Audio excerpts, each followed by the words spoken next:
As the tech sector awaits three big IPOs in the coming years from SpaceX, Anthropic, and OpenAI, bankers are trying to find ways to limit mass selling of shares, given how much money has been raised privately and early.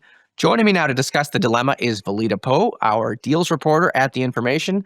Valida, welcome back to the show. It's great to have you here. It's nice to be here again. So, what exactly is the dilemma here that bankers are facing?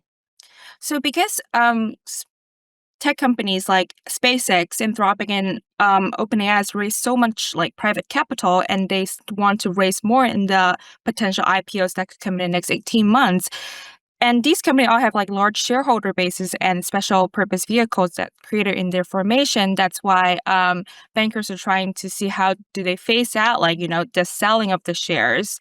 So usually an IPO process is when companies extend their lockup period of like 90 or like 180 days. And bankers are largely ruling that out and thinking about how they would do like staggered release, maybe every 20 or like 30 days. How can we space it out for like longer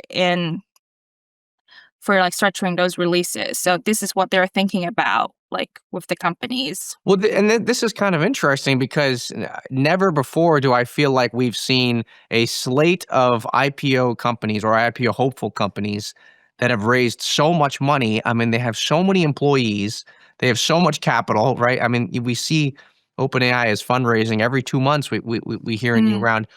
Which are the big banks that we're talking about here that are at the center of the story? So usually, like Morgan Stanley and Goldman Sachs dominate the tech IPO business, and one or the other kind of led all the major tech listings.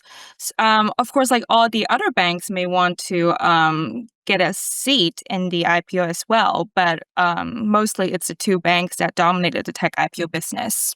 So I'm curious, for these banks who are faced with this challenge here, they have a number of different alternatives. They can do this staggered release, as you talked about.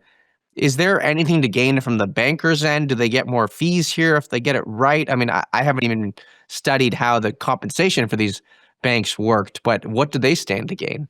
So for like the banks who are underwriting the IPOs, they will actually get a single digit percentage share from how much money they're raising. So for example, if you're raising a 50 billion IPO, a bankers, if they get 3%, that's 1.5 billion in the fees they can get for running this huge IPO. So that's lots of money at stake for the bankers. This is also like a historic IPOs opportunities for them. And then does it typically does their compensation matter with respect to what happens to the stock price in the days after the IPO at all? They just get the underwriting fee, I think. Okay.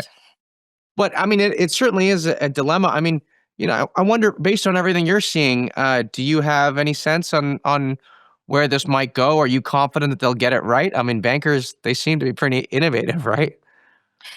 There's the tech IPO circles have seen like lots of innovations from the auctions and into direct listing where you can raise money. So I'm sure bankers would try to come up with like the most comprehensive or innovative solutions to prevent whatever big issues may face these companies.